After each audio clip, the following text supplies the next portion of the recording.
Hey guys, Lori at Loops and Leather here. Thank you for joining me today. So I wanted to do a quick video for my budding spinners. This video is really more about fiber than it is about spinning, but it's one of the basics that really helped me learn when I was learning to spin. It really helped me understand my fiber and drafting. And drafting is a huge part of the spinning process. So here I have, this is some Corridel, and it is actually a long staple fiber. And what do we mean by staple? So staple length, or staple, is how long each individual fiber is.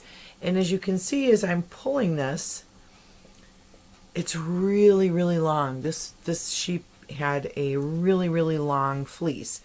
Some sheep grow their coats faster. They grow their fiber faster. And so they have, when they're shorn, they have longer curls, longer locks. And so as I'm pulling this apart, you can see just how long the staple is on these locks. So if I pull them apart like this fleece is, this staple length on this fleece is probably about 6 inches long. Let me see if I move this lighting, if this will help at all. I'm not sure, but we'll try it. I'm not sure if that's any better.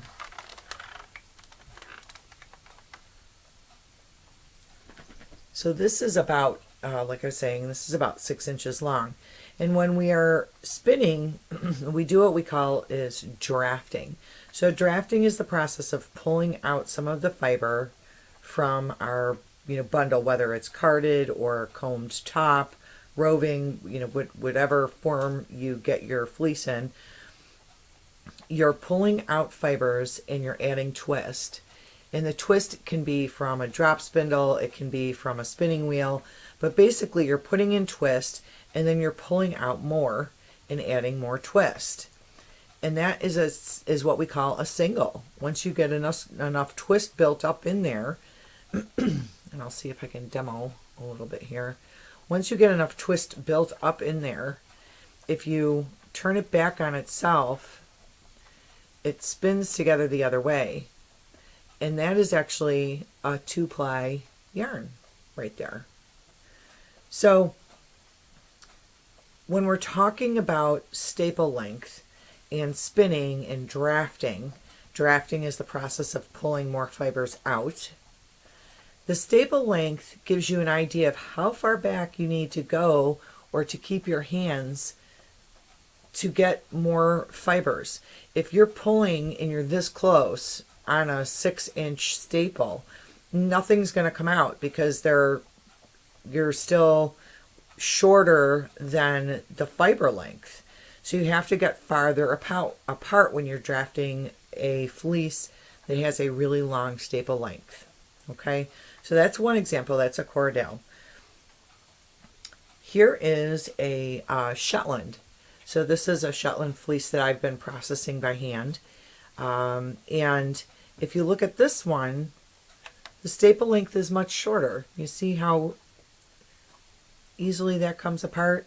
So when you're looking at this fleece, if you grab both ends of this, and we've got that a little overlapped, but if you grab both ends of this fleece staple length is probably about, I'm going to say 3 inches, roughly 2.5, 3 inches. Yeah, 3 inches is good. So when you're drafting this fleece, you can only go so far before, when you're twisting and you're putting your twist in, you have to make sure that you've drafted out more to add more twist. And then you draft more, but you can hold your hands much closer and draft much closer because this is a much shorter staple length on this particular fleece. It's only 3 inches, 3.5 inches versus the 6 inches that we had on the Corridel. Let me give you another example. So here is a really beautiful merino that I'm working on. I'm spinning this one on my antique upright. And if you look at this one, it also has a fairly short staple length. This might actually be a little bit shorter than the Shetland. The crimp on this though is so fine. This is the like uber soft, oh my gosh, luxury merino right here. There are different characteristics of fleeces that as you get spinning and you try different breeds, you'll notice. This has really tiny little crimps in there. It's very fine. This is super fine. Each strand is just tiny. But again, staple length on this is probably maybe, well, that got twisted around there. But if we pull that apart, so 2.5, maybe 3. It's shorter. And so I have to draft. When I'm drafting, I'm pulling, have to add twist, pull, adding twist. If I'm not adding twist fast enough, it just will come apart on me and it'll break. Okay. Another example, mohair. So this is a kid mohair from my own Angora goats. These are some locks. They're not processed or combed at all. They're just raw locks. And you can use this for core spinning or, you know, all kinds of decorative. You can even weave with locks like this. Obviously, once they're cleaned, this one needs to be washed. But this is super long lock. He was not shorn for a year. So this is, again, ridiculous long lock. And when I'm spinning this, I'm going to have my hands far apart when I'm drafting, or else I'm never going to get any fiber out of it. Here, I've combed some of it to start getting some of the vegetable matter out of it. I did wash this, but it still has some bits and pieces in there. It's a farm. They get hay in their coats. So there are some spots where it's shorter, and so that's what I'm combing out. And this I can blend with other fibers like the Shetland or the merino. There's a little bit of variability. Some fibers along the neck are longer, along the sides were a little bit longer. But in general, the portions that I'm combing are shorter than the longer locks that I was able to get.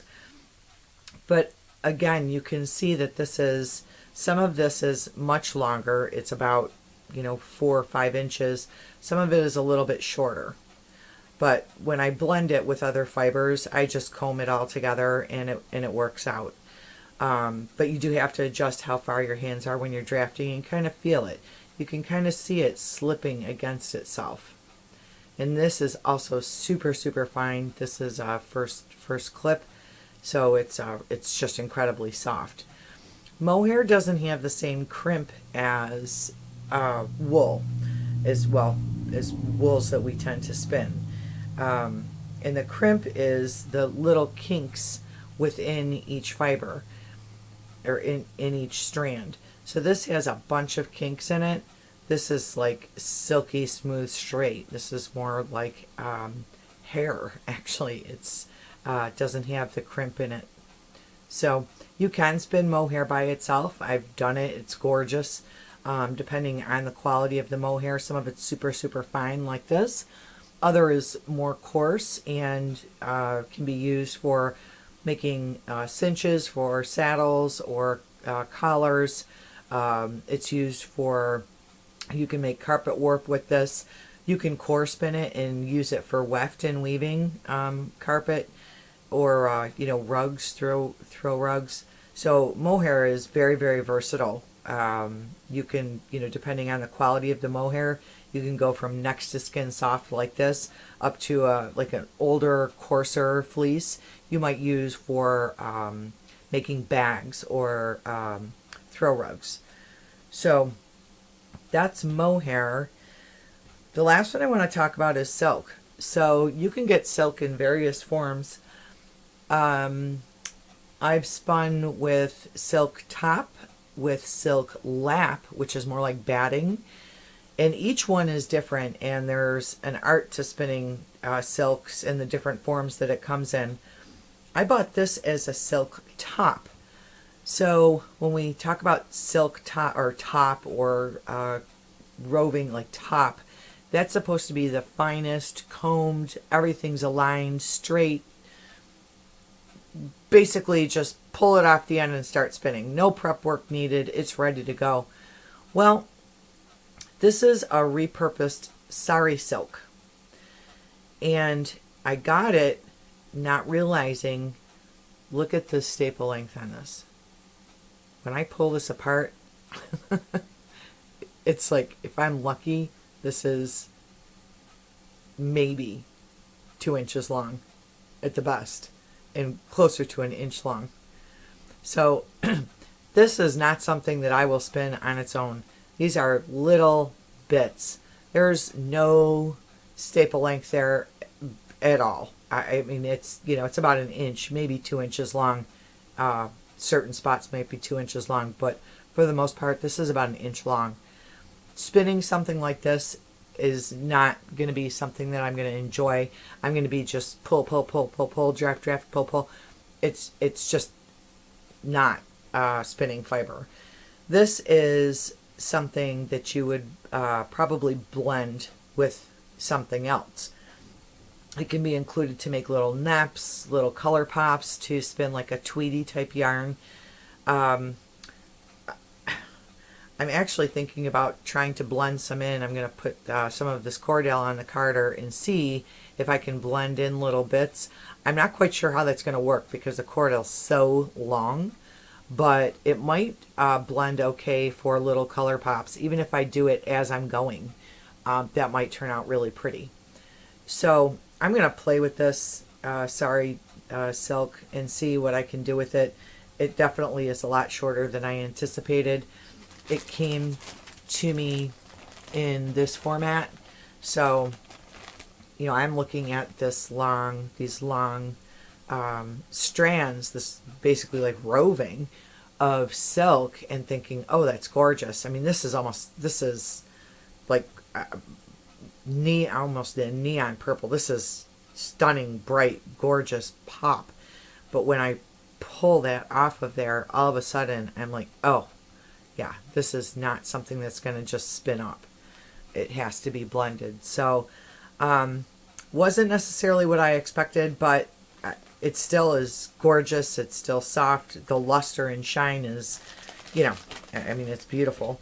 So I'm just going to use it for blending with other fibers. But I thought I would just share that with you because, like I said, when I was learning to spin, the whole concept of drafting and how to, you know, how far apart are you supposed to have your hands? How, you know, how much should I draft out? You know, if you're spinning really thick, your drafting may be like that. If you're spinning really, really fine, your drafting is going to be more like this. And knowing what you're trying to accomplish with your final yarn size, if you want something that's fine, you have to pull more of those fibers apart. And that means you're going to, with a fiber that has a long staple length like this, you're going to have your hands farther apart and be pulling, or either pulling back, which I tend to do, or pulling forward to get fewer fibers that you then twist together.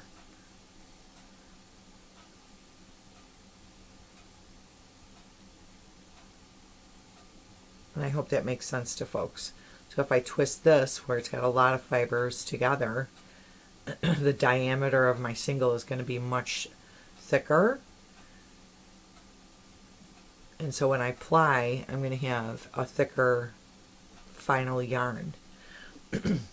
So that's just a little tip that really helped me when I was learning. It just kind of clicked. Like, okay, this makes sense. That really helps, because now I know, you know, why my drafting kept coming apart on me like that. Or if I was just fighting it all the way, you might have to loosen your grip. You might have to have your hands a little bit farther apart. Know the staple length of the fiber that you're working with, so that you know roughly how far apart you need to have your hands. With a fiber like this, I'm looking at a few inches that I'm going to be drafting and then spinning from. Whereas is something that's much longer, I'm going to have my hands much farther apart to get any of those fibers out of the bundle that I'm pulling from. Hope this helps. And again, if you have any questions or comments or want to see something in particular, just let me know down in the comments. Please like and subscribe. I'll be posting more as we go. But this is, again, intro information for spinning. And I hope to see you back soon. Like, subscribe, click the bell so you know the next time I upload a video. And I will see everyone again soon. Bye-bye for now.